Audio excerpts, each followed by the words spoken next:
Welcome to नाने classes. दोस्तों, नाने क्लासेस के यूट्यूब चैनल पे आपका स्वागत है। आज राजस्थान जीके की क्लास नंबर 208 है और प्रतिदिन 50 क्वेश्चनों की क्लास होती है और रीट एग्जाम स्पेशल जीके भी आपको इसमें मिलता है। परीक्षाओं में सबसे ज्यादा रिपीट होने वाली क्लास रोजाना 9 बजे आपको प्राप्त होती है। आज हम इस पे एक शानदार टॉपिक पर भी बात करेंगे। आपके लेवल फर्स्ट और लेवल 2 है, चाहे कोई भी एग्जाम है, राजस्थान की मिट्टियों से संबंधित क्वेश्चन आता ही आता है। और ये RSMSSB जो बोर्ड है, राजस्थान कर्मचारी चयन बोर्ड, ये क्वेश्चन मिट्टियों से देता है। तो आज मैं फुल पावर तरीके से कम 60+ % है मिट्टियों से संबंधित चर्चा करूंगा, एक बारीकी से सारी चीजें। तो इस वीडियो को आराम से ढंग से अच्छे तरीके से देखना। स्टार्ट कर रहा हूं, वीडियो को शेयर जरूर कर देना, लाइक कर देना।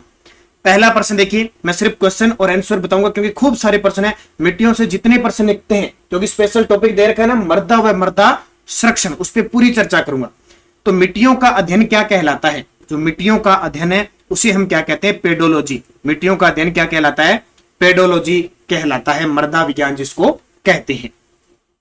मृदा शब्द की उत्पत्ति लैटिन भाषा के मोलम शब्द से हुई है, जिसका अर्थ है, देखो पेपर में कई बार आ जाता है कि मृदा शब्द की उत्पत्ति किस भाषा से हुई है? लैटिन भाषा के मोलम से हुई है। ठीक है, मोलम से हुई है, जिसका अर्थ है फर्श। जिसका अर्थ क्या है? फर्श है, ध्यान रखना। किसके अनुसार भूपृष्ठ पर मिलने वाले, या थोड़ी सी मिस्टेक देना, मोलम नहीं सोलम है, भी सोलम, मोलम नहीं सोलम है, सोलम, मोलम नहीं, मोलम बता दिया क्योंकि अंग्रेजी में लिखा हुआ है। सोलम शब्द की उत्पत्ति जिसका अर्थ है फर्श। किसके अनुसार भूपृष्ठ पर मिलने वाले असंगठित पदार्थों की वह परत जो मूल चट्टानों अथवा वनस्पति के योग से बनती है, मृदा कहलाती है? तो डॉक्टर बेनेट के अनुसार, डॉक्टर बेनेट के अनुसार भूपृष्ठ पर मिलने वाले असंगठित पदार्थों की वह ऊपरी परत जो मूल चट्टानों अथवा वनस्पति के योग से बनती है, मृदा कहलाती है। संयुक्त राष्ट्र ने किस वर्ष को अंतर्राष्ट्रीय मृदा वर्ष घोषित किया था? संयुक्त राष्ट्र ने किस वर्ष को अंतर्राष्ट्रीय मृदा वर्ष घोषित किया था? तो ये जो सन था, ये 2005 का था, जिसे अंतर्राष्ट्रीय मृदा वर्ष संयुक्त राष्ट्र संघ ने घोषित किया। विश्व मृदा दिवस कब मनाया जाता है? तो आप जानते हो विश्व मृदा दिवस 5 दिसंबर को मनाया जाता है। विश्व मृदा दिवस 5 दिसंबर को मनाया जाता है। 22 मई को जैव विविधता दिवस, 2 फरवरी को आर्द्रता दिवस मनाया जाता है। रचना विधि के अनुसार मिट्टी कितने प्रकार की होती है? रचना विधि के अनुसार मिट्टी कितने प्रकार की होती है? तो 2 प्रकार की होती है। एक होती है स्थानीय मिट्टी, कौन सी? एक होती है स्थानीय मिट्टी, जिसका उदाहरण मिलता है काली मिट्टी, जो ज्वालामुखी के बेसाल्ट से, लावा से निकलती है। और एक होता है विस्थापित मिट्टी, जिसका उदाहरण हम कह सकते हैं जलोढ़ मिट्टी, नदियों के द्वारा, पानी के द्वारा बहाकर लाई गई मिट्टी होती है विस्थापित मिट्टी और स्थानीय मिट्टी। रचना विधि के अनुसार 2 प्रकार की मिट्टी होती है। रेतीली बलुई मिट्टी, मरुस्थलीय मिट्टी के बारे में सत्य कथन बताइए। अब कई प्रकार की राजस्थान में मिट्टी है, तो रेतीली बलुई मिट्टी जिसको हम कहते हैं मरुस्थलीय मिट्टी के बारे में सत्य कथन बताइए। आपको पूरे तरीके से क्वेश्चन लेके आया हूं मैं, ताकि आपको पूरा हर चीज का पता लगे। देखो, यह मिट्टी राजस्थान के पश्चिम भाग में पाई जाती है, बिल्कुल रेतीली बलुई मिट्टी है तो पाई जाती है। यह राज्य में सबसे अधिक भूभाग पर पाई जाने वाली मिट्टी है, ये भी सही है। इसमें नाइट्रोजन व कार्बनिक तत्वों की कमी, कैल्शियम व फास्फेट तत्वों की अधिकता होती है, इस कारण यह भूमि अनुपजाऊ होती है, ये भी सही है। जैसलमेर, बाड़मेर, जोधपुर, बीकानेर, नागौर, चूरू, सीकर और झुंझुनू जिले आते हैं, तो ये सारी विशेषताएं सही है, ये भी सही है, ये भी सही है, ये भी सही है, ये भी सही। पूरा विवरण इसके इसलिए लेके आया हूं ताकि आपको हर एक पॉइंट का पता लग जाए और हर चीज समझ सको आप। मैंने कह दिया, रीट लेवल फर्स्ट, सेकंड, चाहे आपके बाकी सिलेबस वनपाल, वन रक्षक है, पीटीए के अंदर नहीं है शायद, एलडीसी का एग्जाम होगा, बीएसटीसी का एग्जाम होगा, हर एक एग्जाम की दृष्टि से इंपॉर्टेंट है। और ये 9 बजे की क्लास हमारी निरंतर अध्ययन आपको रखनी है। मैंने रीड स्पेशल भी कर दी और सुबह 7 बजे करंट की क्लास तो आपको देखनी। तो देखिए, सारे कथन सही है इसके, 1 2 3 4। अगला देखो, निम्न में से कौन सी रेतीली मिट्टी का प्रकार नहीं? रेतीली मिट्टी का प्रकार नहीं है। अब देखो, लाल रेतीली मिट्टी होती है, बिल्कुल, खारी मिट्टी भी होती है रेतीली मिट्टी में, और पीली भूरी रेतीली मिट्टी भी होती है, लेकिन रेगूर मिट्टी नहीं होती है, क्योंकि रेगूर मिट्टी को क्या कहते हैं? काली मिट्टी कहते हैं। तो रेतीली मिट्टी का प्रकार नहीं है ये। भूरी मिट्टी के बारे में सत्य कथन बताइए। अपने राजस्थान में पढ़ते हैं ना, रेतीली मिट्टी, जलोढ़ मिट्टी, लाल मिट्टी, लाल पीली मिट्टी, पीली भूरी मिट्टी, लाल लोमी मिट्टी, काली मिट्टी, इतने प्रकार बहुत सारे। यानी लगभग 9-10 प्रकार पढ़ते हैं अपने, तो मैं सारे लेके आया हूं कथनों के हिसाब से। भूरी मिट्टी के बारे में कथन बताइए। भूरी मिट्टी, अब भूरी मिट्टी देखो, भूरी मिट्टी, इस मिट्टी का प्रसार अरावली के पूर्वी भाग में है, बिल्कुल। यह मुख्यतः बनास बेसिन में पाई जाती है, बिल्कुल, यानी बनास नदी जहां से कमनौर की पहाड़ी से निकल कर ऐसे है ना, तो ये मान लो अरावली है, तो इसके पूर्व में है। इसमें नाइट्रोजन व फास्फोरस तत्वों का अभाव होता है, बिल्कुल। भीलवाड़ा, अजमेर, टोंक, सवाईमाधोपुर, कुरली में ये मिट्टी मिलती है, तो ये बनास बेसिन का प्रवाह क्षेत्र हो गया ना लगभग। भूरी मिट्टी याद रखना, भूरी मिट्टी भीलवाड़ा, अजमेर, टोंक, सवाईमाधोपुर, कुरली। नाइट्रोजन फास्फोरस की कमी होती है, बनास बेसिन में पाई जाती है और अरावली के पूर्वी भाग में पाई जाती है। तो चारों ही ऑप्शन इसके सही है। तो 1, 2, 3, 4 अब कथन बना बना के आपके लिए क्वेश्चन देती। किस मिट्टी को ग्रे पेंटेड, धूसर मरुस्थलीय या सिरोजम मिट्टी भी कहते हैं? और ये प्रश्न सारे आए हुए हैं, ये और बता देता हूं, आप देख लेना, मिला के देखना किस प्रकार के क्वेश्चन है, ठीक है। किस मिट्टी को ग्रे पेंटेड, धूसर मरुस्थलीय, सिरोजम मिट्टी भी कहा जाता है? तो जो भूरी रेतीली मिट्टी है ना, उसको ग्रे पेंटेड, धूसर मरुस्थलीय और सिरोजम मिट्टी भी कहा जाता है। किसको? भूरी रेतीली मिट्टी। तो ये याद रखना। अगला, किस मिट्टी में मुख्यतः ज्वार, बाजरा, मूंग, मोठ, बरानी कृषि होती है? किस मिट्टी में मुख्यतः ज्वार, बाजरा, मूंग, मोठ? तो ये आप सारे जानते हो, रेतीली मिट्टी होगी, वहीं बाजरा, मूंग, ज्वार होती है भूरी रेतीली मिट्टी। जलोढ़ मिट्टी के बारे में असत्य कथन बताइए। जलोढ़ मिट्टी के बारे में असत्य, यह राजस्थान के पूर्वी मैदानी भागों में पाई जाती है, बिल्कुल। पहले तो ध्यान रखना, जलोढ़ मिट्टी जल के द्वारा भागकर लाई गई मिट्टी है।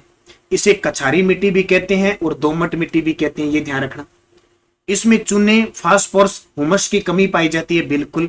नाइट्रोजन की अधिकता होती है, इसलिए मिट्टी सर्वाधिक उपजाऊ है। विश्व की सबसे ज्यादा उपजाऊ जो भूमि होती है, सबसे ज्यादा कृषि की जाती है, वो जलोढ़ मिट्टी में होती है। इसलिए अपने राजस्थान का पूर्वी, उत्तरी पूर्वी क्षेत्र सबसे उपजाऊ है जलोढ़ मिट्टी की अधिकता के कारण। अब देखो, पूर्वी मैदान में पाई जाती है, बिल्कुल सही है। चूने, फास्फोरस, हुमस की कमी पाई जाती है, लेकिन नाइट्रोजन की अधिकता होती है, यह मिट्टी सर्वाधिक उपजाऊ होती है इसलिए।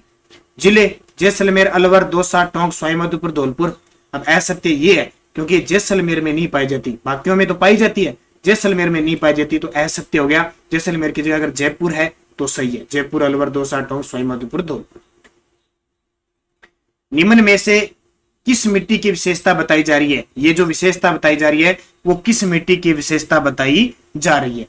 इसमें फास्फेट, नाइट्रोजन व जैविक पदार्थों की कमी, जबकि पोटास व कैल्शियम की अधिकता होती है। मुख्यतः कपास व दालों के लिए उपयुक्त होती है। यह उपजाऊ मिट्टी ज्वालामुखी निर्मित बेसाल्ट चट्टानों के अपर्दन से बनी है। किसकी विशेषता है बता दो। देखो, कपास और दाल के लिए उपयुक्त है, ज्वालामुखी निर्मित बेसाल्ट चट्टानों के अपर्दन से बनी है, पोटास, कैल्शियम की अधिकता होती है, जबकि फास्फोरस, नाइट्रोजन और जैविक पदार्थों की कमी होती है, वो होती है काली मिट्टी। कौन सी? काली मिट्टी, जो आपके हड़ौती क्षेत्र में ज्यादा है, दक्षिणी पूर्वी क्षेत्र में, और इसे रेगुर मिट्टी भी कहते हैं।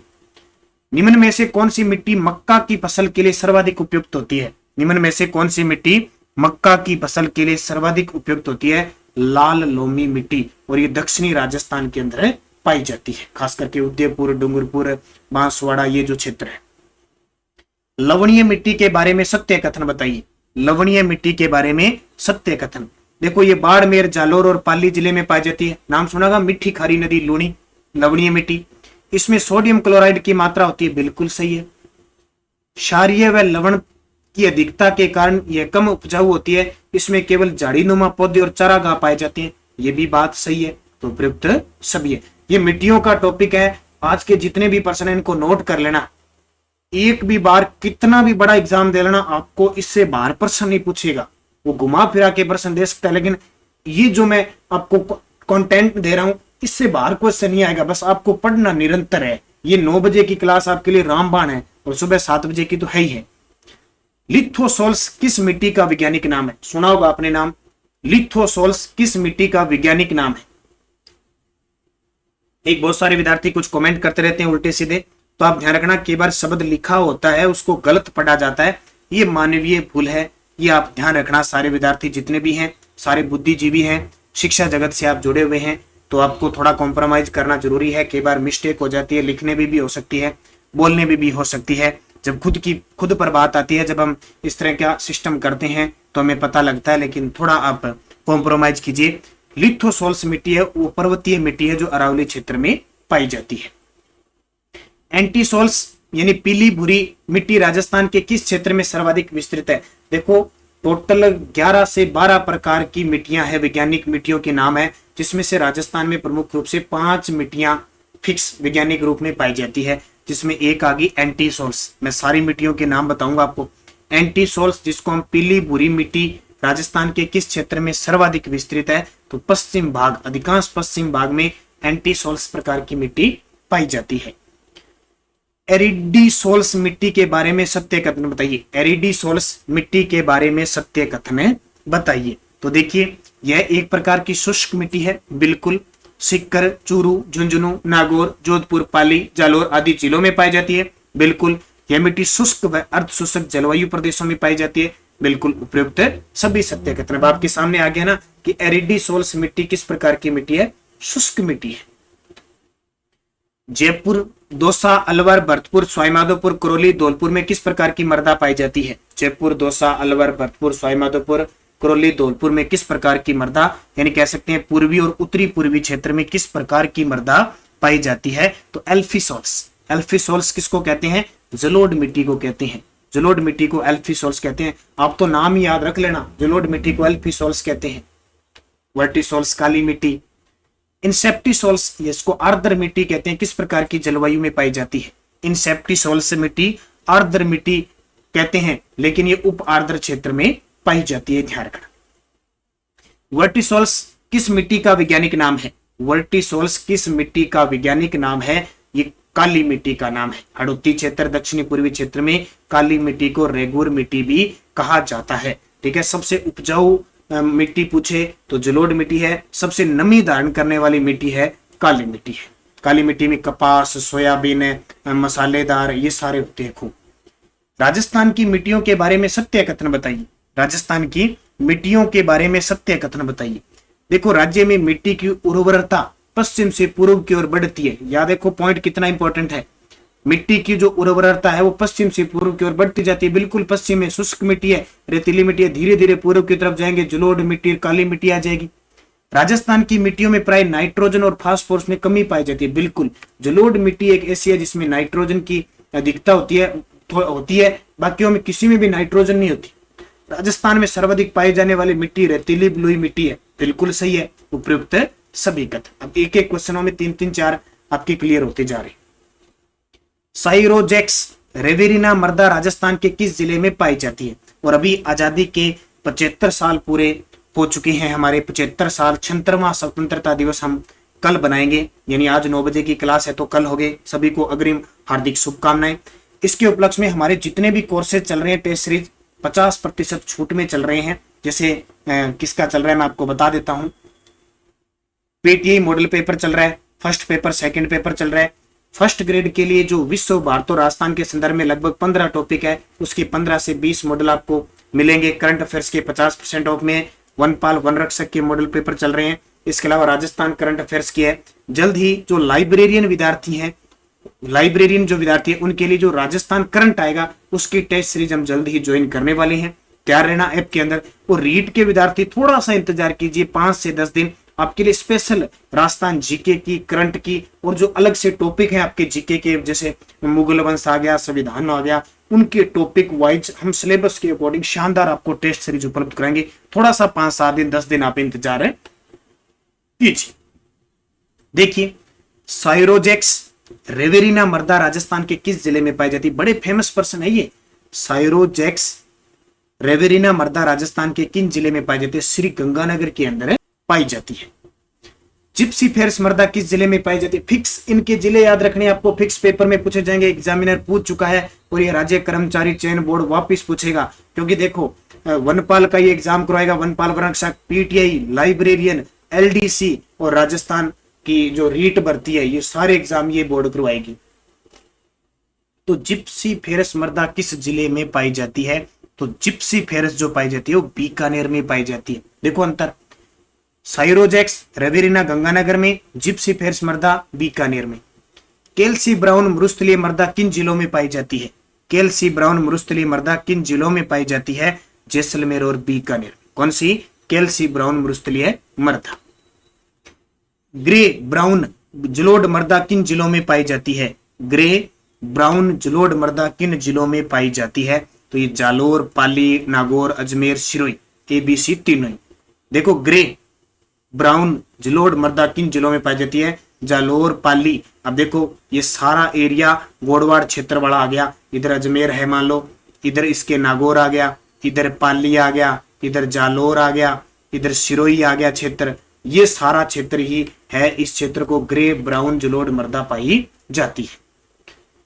किसे कृषि का पहला शत्रु कहा जाता है? किसे कृषि का पहला शत्रु कहा जाता है? तो मृदा अपर्दन को कृषि का पहला शत्रु कहा जाता है। आपको पता होगा राजस्थान में सबसे ज्यादा वायु अपर्दन होता है, फिर जल अपर्दन होता है और फिर हिमपात से चादरी अपर्दन होता है। वायु अपर्दन पश्चिमी राजस्थान में बालूका स्तूपों से, जल अपर्दन सबसे ज्यादा चंबल नदी से और चादरी अपर्दन है वो राजसमंद सिरोही वाले क्षेत्र में होता है। राजस्थान में सर्वाधिक जल अपर्दन वाला जिला कौन सा है? तो सबसे ज्यादा जल अपर्दन होता है कोटा में। कहां पे? कोटा में सबसे ज्यादा चंबल नदी से जल का अपर्दन होता है। राजस्थान में सर्वाधिक मृदा का अपर्दन किससे होता है? तो ये प्रश्न आ गया। राजस्थान में सर्वाधिक मृदा का अपर्दन वायु से होता है, 2 नंबर पे जल, फिर आता है चादरी से। राजस्थान की कौन सी नदी बेसिन का क्षेत्र जल अपर्दन से सर्वाधिक प्रभावित है? राजस्थान की कौन सी नदी बेसिन का क्षेत्र जल अपर्दन से सर्वाधिक प्रभावित है? हम सबसे ज्यादा अवनालिका अपर्दन है, कंदराएं बनती है, उत्खात भूमि बनती है, भीड़ क्षेत्र का निर्माण होता है। सबसे ज्यादा मिट्टी जो जल से कटती है वो चंबल बेसिन से। राजस्थान में सर्वाधिक अवनालिका अपर्दन वाली नदी है। राजस्थान में सर्वाधिक अवनालिका अपर्दन वही कौन सी? चंबल नदी। राजस्थान में क्षेत्रफल की दृष्टि से सर्वाधिक भीड़ भूमि वाला जिला। राजस्थान में क्षेत्रफल की दृष्टि से सर्वाधिक भीड़ भूमि वाला जिला कौन सा है? कोटा। सबसे ज्यादा भीड़ भूमि जो है वो कोटा के अंदर है। और एक और पूछ ले, जिले के कुल क्षेत्र में प्रतिशत की दृष्टि से सर्वाधिक भीड़ भूमि, यानी पूरे क्षेत्र में सबसे ज्यादा भीड़ का क्षेत्र है कोटा में, जबकि एक जिला विशेष पूछे, एक अकेले जिले में पूछे, वो सबसे ज्यादा धौलपुर के अंदर है। चादरी अपर्दन से सर्वाधिक प्रभावित जिले, अब मैं आपको बताता हूं, वायु अपर्दन से पश्चिमी राजस्थान में, और जल अपर्दन से दक्षिणी पूर्वी राजस्थान में, और चादरी अपर्दन से राजसमंद और सिरोही सबसे ज्यादा प्रभावित जिले। राजस्थान में वायु अपर्दन के बारे में सत्य कथन बताइए। राजस्थान में वायु अपर्दन के बारे में सत्य कथन बताइए। देखो राजस्थान का 19.41% भाग वायु अपर्दन की समस्या से ग्रसित है। बिल्कुल ध्यान रखना भी, 19.41% भाग वायु अपर्दन की समस्या से ग्रसित है। राजस्थान में सर्वाधिक वायु अपर्दन वाला जिला जैसलमेर, बिल्कुल सही है। नाचना क्षेत्र है यहाँ पे, तो बहुत सारा रेतीला क्षेत्र है इधर उधर। राजस्थान में न्यूनतम वायु अपर्दन वाला जिला धौलपुर, बिल्कुल सही है। राजस्थान में सर्वाधिक वायु अपर्दन का माह जनवरी है, गलत है। जनवरी तो ठंडा महीना नहीं होती, जून महीने में सबसे ज्यादा वायु अपर्दन होता है, तो 4। सही कथन का चयन कीजिए, तो 1, 2, 3 इसका सही हो जाएगा, क्योंकि 3 तो सही है, चौथा गलत है। निम्न में से कौन सा कारण मानव जनित मृदा अपर्दन का कारण नहीं है? निम्न में से कौन सा कारण है मानव जनित मृदा अपर्दन का नहीं, यानी मानव के द्वारा मृदा अपर्दन नहीं होता। देखो झूमिंग कृषि करेगा तो मृदा का कटाव होता है, अत्यधिक सिंचाई करेगा तो भी होता है, अत्यधिक पशुचारण करेगा तो भी होता है, लेकिन बाढ़ व भूस्खलन ये मानव की बस की नहीं है, ये भौतिक कारण है। जैसे ग्रीष्म काल में आंधियां चलती है, या वर्षा पूर्व मरुस्थलीय तेज अंधड़ आ जाते हैं, ठीक है, बाढ़ या भूस्खलन, ये क्या है? मानव जनित नहीं है। मानव जनित है झूमिंग कृषि, अत्यधिक सिंचाई करना, अत्यधिक पशुचारण, वनोन्मूलन, अवैज्ञानिक ढंग से कृषि, दोषपूर्व फसल चक्र अपनाना, ठीक है, भूमि उपयोग में परिवर्तन करना, ये मानव जनित है। तो प्रश्न को ध्यान से पढ़ना है, ये पूछ लेगा, है सारे मृदा अपर्दन के, लेकिन ये प्रश्न पूछ रहा है मानव जनित, ये ध्यान रखना। क्षारीय मिट्टी को अन्य किस नाम से जाना जाता है? ये प्रश्न आता है, भी ध्यान रखना। क्षारीय मिट्टी या लवणीय मिट्टी भी कहते हैं इसको, रेह भी कहते हैं, उसर भी कहते हैं, कलर वाली भी कहते हैं, रांकड़ भी कहते हैं। उपयुक्त सभी रांकड़, उसर, कलर, लवणीय, रेह क्षारीय मिट्टी के नाम है। और क्षारीय जैसे पीएच मान जो 7 से ऊपर हो जाता है वो क्षारीय होता है, 7 से कम होता है वो अम्लीय होता है। राजस्थान के कौन से जिले सर्वाधिक सेम प्रभावित जिले हैं? राजस्थान के कौन से जिले सर्वाधिक सेम प्रभावित है? तो पूरे राजस्थान के अंदर हनुमानगढ़ और गंगानगर का क्षेत्र सबसे ज्यादा सेम प्रभावित क्षेत्र है। हनुमानगढ़ का ये बड़ोपल क्षेत्र है ना, ये इंडो डच जल निकासी परियोजना के तहत हनुमानगढ़ जिले में सेम की समस्या से प्रभावित क्षेत्र में यूकेलिप्टस नामक पेड़ किस देश के सहयोग से चलाया जा रहा है, जिसको हम कहते हैं सफेदा, यानी यूकेलिप्टस सफेदा पौधे लगाए जा रहे हैं इंडो डच जल निकासी परियोजना के तहत। कहां पे? हनुमानगढ़ जिले में, क्योंकि सबसे ज्यादा सेम की समस्या है ये हनुमानगढ़ में इंदिरा गांधी नहर को लेकर और गंगानगर में गंगा नहर के कारण। तो ये नीदरलैंड के सहयोग से। भूमि में नाइट्रोजन की कमी को दूर करने के लिए किस प्रकार की फसल बोनी चाहिए? अगर भूमि में नाइट्रोजन की कमी को पूरा करना है तो दलहनी फसल होती है, और उसमें भी खास उड़द की सबसे ज्यादा। राजस्थान की पहली मिट्टी परीक्षण प्रयोगशाला 1958 में कहां स्थापित की गई? राजस्थान की पहली मिट्टी परीक्षण प्रयोगशाला 1958 कहां स्थापित की गई? जोधपुर के अंदर। राजस्थान की दूसरी मिट्टी परीक्षण प्रयोगशाला कहां स्थापित की गई? दूसरी जयपुर में। पहली जोधपुर में, दूसरी जयपुर में। सारे मिट्टियों से संबंधित प्रश्न है। इसके बाद देखिए, केंद्रीय भू संरक्षण बोर्ड का कार्यालय राजस्थान में कहां स्थित है? केंद्रीय भू संरक्षण बोर्ड का कार्यालय राजस्थान में कहां स्थित है? तो दो है, ध्यान रखना, एक जयपुर में और एक सीकर में। मृदा स्वास्थ्य कार्ड योजना के बारे में सत्य कथन बताइए। इस क्वेश्चन को तो स्टार लगा लो, ये प्रश्न आता ही रहता है, कभी पुराना नहीं होगा, ध्यान रखना। और जब जब इसका नाम आएगा, श्री गंगानगर का नाम आएगा, सूरतगढ़ का नाम आएगा। शुरुआत 19 फरवरी 2015 सूरतगढ़ से प्रधानमंत्री जी के द्वारा की गई। सूरतगढ़ श्री गंगानगर में है। योजना में केंद्र का 75% और राज्य का 25% हिस्सा है। ध्येय वाक्य देखो, स्वस्थ धरा खेत हरा, ये पिछला वीडियो प्री का पेपर हुआ था, उसमें क्वेश्चन आया था। उपयुक्त सभी सत्य है। समेकित बंजर भूमि विकास कार्यक्रम के बारे में सत्य कथन बताइए। देखो, केंद्र सरकार ने इस कार्यक्रम की शुरुआत 1989-90 में की और 1992-93 में राजस्थान के 10 जिलों में प्रारंभ किया गया। इसका क्रियान्वयन विकास व पंचायती राज विभाग के द्वारा किया जाता है। तो तीनों ही सही है, 1, 2, 3। ये प्रश्न पेपर में आया हुआ है कि समेकित बंजर भूमि विकास कार्यक्रम का क्रियान्वयन किसके द्वारा किया जाता है? तो पंचायती राज विभाग के द्वारा। वर्तमान में राजस्थान के मंत्री पता है आपको कौन है? रमेश चंद्र मीणा। अम्लीय मृदा में किसके प्रयोग में सुधार किया जा सकता है? अम्लीय मृदा में किसके प्रयोग से सुधार किया जा सकता है? तो अम्लीय मृदा में किसके सहयोग से किया जा सकता है? तो चूने के अम्लीय मृदा में सुधार किया जा सकता है। क्षारीय के लिए जिप्सम का प्रयोग किया जाता है। वैसे निम्न में से कौन सा राजस्थान में मरुस्थलीकरण का कारण नहीं है? निम्न में से कौन सा राजस्थान में मरुस्थलीकरण का कारण नहीं है? देखो, अतिचारण से होती है, जनसंख्या अधिक हो तो भी होती है, अति जुताई करने लग जाए अत्यधिक तो भी होती है, जैविक कृषि से मरुस्थलीकरण नहीं होता। पोम्बेटिक डिजर्टिफिकेशन परियोजना, पोम्बेटिक डिजर्टिफिकेशन परियोजना, मरुस्थलीकरण संघर्ष परियोजना जिसको कहते हैं सीडीपी, को किस वर्ष में चालू किया गया? किस वर्ष में चालू किया गया? ये अभी 2020 के एक पेपर में आया हुआ है, 1999। डिडवाना, पंचभद्रा, सांबर जिलों में मृदा पाई जाती है। अब ये क्वेश्चन देखो वापस रिपीट हो सकता है आपके एग्जाम में। पशु चिकित्सा अधिकारी 2020 के एग्जाम में हुआ। अब ये कोई मिट्टी कभी सुनी नहीं होगी, लेकिन एग्जामिनर ने डाला डिडवाना, पंचभद्रा, सांबर जिलों में मृदा पाई जाती है, सोलन चौक प्रकार की मिट्टी। अब कभी नहीं सुना कौन सी कैसी मिट्टी होती है, एग्जामिनर ने डाल दिया। दोबारा अगर प्रश्न रिपीट हो तो आपका गलत नहीं होता। इस प्रकार के प्रश्न एक आधा आपको पता है कि अपवाद आता है, तो इसको अपवाद समझ के सोलन चौक मिट्टी है ये। निम्न में से कौन सा मिट्टियों में मुख्य पोषक तत्व है? अब अगले तीन प्रश्न आपके लिए बहुत इंपॉर्टेंट हो रहे हैं। शुरुआत के 2 समझना और तीसरा अपने आप समझेगा। निम्न में से कौन सा मिट्टियों में मुख्य पोषक तत्व है? अब आप सोचोगे सर ये कौन सा प्रश्न हो गया? बिल्कुल, मुख्य पोषक तत्व है। तो देखो, कार्बन, फास्फोरस, पोटास, उपयुक्त सभी। देखो यहां थोड़ा मिस्टेक कर दिया, ये जैविक कार्बन साथ में आएगा, जैविक कार्बन है क्या साथ में आएगा या नहीं आएगा? फास्फोरस, पोटास, तीनों चीज याद रखना। जैविक कार्बन, फास्फोरस और पोटास ये मिट्टी के मुख्य प्राथमिक मुख्य पोषक तत्व है। खास करके फास्फोरस, पोटास को याद रखना। उपयुक्त सभी क्या क्या? तीनों याद रखना। ये जैविक कार्बन इसके साथ है, जैविक कार्बन, फास्फोरस, पोटास ये मिट्टी के मुख्य पोषक तत्व है। उपयुक्त सभी इसका उत्तर आ जाएगा। अब अगला समझना, तीनों आगे कौन कौन से? जैविक कार्बन, फास्फोरस, पोटास। निम्न में से कौन सी मिट्टियों के द्वितीय पोषक तत्वों का उदाहरण है? द्वितीय देखो, सल्फर, जस्ता, लोहा, तांबा, मैग्नीज बोरोन उपयुक्त सभी। सल्फर, जस्ता, लोहा, तांबा, मैग्नीज, बोरोन, ये सारे मिट्टी के द्वितीय पोषक तत्व है। अब आपके सामने क्वेश्चन देखो, निम्नलिखित में से कौन सी मृदाओं के द्वितीय पोषक तत्वों का उदाहरण नहीं है। ये पेपर में आया हुआ क्वेश्चन है, मैंने तीसरा इसलिए यहाँ डाला है ताकि आपको समझ में आ जाए कि प्रश्न कैसे आ रहा है। कौन सी मृदाओं की द्वितीय पोषक तत्वों का उदाहरण नहीं है।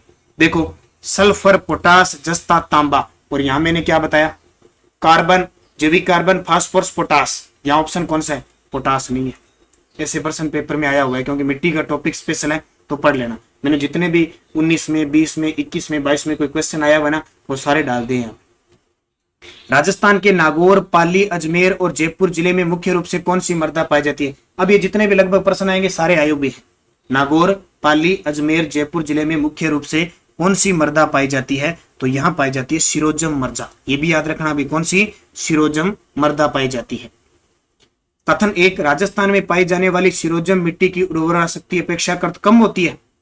कारण, शिरोजम मिट्टी में नाइट्रोजन और कार्बनिक पदार्थों की कमी होती है। बिल्कुल, नाइट्रोजन तो नाम याद रखना एक है, जलोढ़ मिट्टी में है, बाकी किसी में नाइट्रोजन नहीं है। तो ये क्या कहता है कि ए और आर दोनों सही है। आर ए की सही व्याख्या करता है, तो दोनों सही है। सूची 1 व सूची 2 से सुमेलित कीजिए और नीचे दिए गए कोड का प्रयोग करके सही उत्तर दीजिए। देखो, मिट्टी के प्रकार और जलवायु प्रदेश, एरिडिसोल्स, इंसेप्टिसोल्स, एल्फिसोल्स, वर्टिसोल्स। बड़ा ही शानदार प्रश्न है, अभी अभी ताजा। बता देता हूं किस एग्जाम के अंदर आया है, मैंने स्पेशल सारे एग्जाम के हिसाब से सारे निकाल दिए ताकि कोई भी दिक्कत नहीं हो। यह प्रश्न आया हुआ है 2016 के ग्राम सेवक के अंदर। एरिडिसोल्स शुष्क और अर्ध शुष्क क्षेत्र में, इंसेप्टिसोल्स अर्ध शुष्क आर्द्र क्षेत्र में, एल्फिसोल्स उपाद्र और आर्द्र क्षेत्र में, और वर्टिसोल्स आर्द्र व अति आर्द्र। 3 प्रकार के प्रश्न आपसे पूछे जाएंगे। कोई क्षेत्र विशेष पूछा जाएगा, दिशा पूछ सकते हैं, ये जलवायु प्रदेश पूछे जा सकते हैं, जिले पूछे जा सकते हैं। सारे के सारे ये सही है। निम्नलिखित में से कौन सा युग्म सही सुमेलित नहीं है। देखो, उदयपुर चित्तौड़गढ़ में लाल काली मिट्टी पाई जाती है, बिल्कुल सही है। अलवर जयपुर में दोमट मिट्टी पाई जाती है, बिल्कुल सही है, दोमट यानी कछारी मिट्टी। श्री गंगानगर हनुमानगढ़ में भूरी बलुई मिट्टी पाई जाती है, ये गलत है। श्री गंगानगर हनुमानगढ़ में भूरी दोमट मिट्टी पाई जाती है, या तो सीधी बलुई मिट्टी पाई जाती है या फिर भूरी दोमट मिट्टी पाई जाती है, ये ध्यान रखना। कोटा झालावाड़ में काली मिट्टी है, 3 नंबर इसका गलत हो जाएगा। पश्चिमी राजस्थान की मिट्टी अम्लता और क्षारीयता तत्वों से सशंकित कैसे हो जाती है। पश्चिमी राजस्थान की मिट्टी जो है वो अम्लता और क्षारीय तत्वों से सशंकित क्यों हो जाती है। मिट्टी की निचली सतह से ऊपर की ओर केशिकाओं द्वारा रिसाव से, यानी जल आता रहता है और चूने की ऐसी परत बनी हुई है कि नीचे ज्यादा पानी रिसाव नहीं जा पाता, फिर ये वापस आता रहता है, वो सेम की समस्या बन जाती है। लिली, सीरमा, सूकली और रांकड़ प्रकार है। देखो नाम क्या है, लिली, सीरमा, सूकली और रांकड़ किसके प्रकार है। ध्यान रखना, मेवाड़ में मिट्टियों के प्रकार है, मेवाड़ में मिट्टी के प्रकार। तो ये 59 क्वेश्चन थे। भी मेरे हिसाब से मैंने जो राजस्थान के टॉपिक की मिट्टियों का टॉपिक आपको दिया है, इससे बाहर कोई क्वेश्चन जाने वाला नहीं है। जितने बता दिए, घुमा फिरा के क्वेश्चन कैसे पूछा जा सकता है। अब 5 मनोवैज्ञानिक जो 5 वैज्ञानिक मिट्टी है उनको, और 9 से 10 11 हमारी क्षेत्र विशेष मिट्टी है, उनको अच्छे तरीके से पढ़ लेना। आपका प्रश्न गलत नहीं होगा, प्रश्न आता ही आता है फिक्स है, ठीक है। वर्टिसोल, एल्फिसोल, पिछले 2021 में से कम 10 प्रश्न आए हैं और 10 में से 8 प्रश्न उसने वर्टिसोल और एल्फिसोल से पूछे। तो मैंने पूरी कोशिश की है सारे क्वेश्चन लेने की, क्योंकि एग्जाम बड़े स्तर पे है आपके सारे के सारे, उन्हें हर एक एग्जाम के लिए इंपॉर्टेंट है। निरंतर बने रहे हमारे साथ, निरंतर अध्ययन करें। ऐप हमारे नानक क्लासेज ऐप को डाउनलोड करिए, जहां पे 17 अगस्त तक 50% छूट चल रही है। वन पाल वन रक्षक, RPSC first grade, Rajasthan PTI first paper second paper दोनों का कंबाइन भी है, अकेला भी है। इसके अलावा राजस्थान करंट की है, और भी हम टेस्ट सीरीज जल्द ही लॉन्च करने वाले हैं। सब में आपको फायदा मिलने वाला है, बस आप निरंतर हमारे साथ जुड़े रहिए। धन्यवाद। जय हिंद, जय भारत।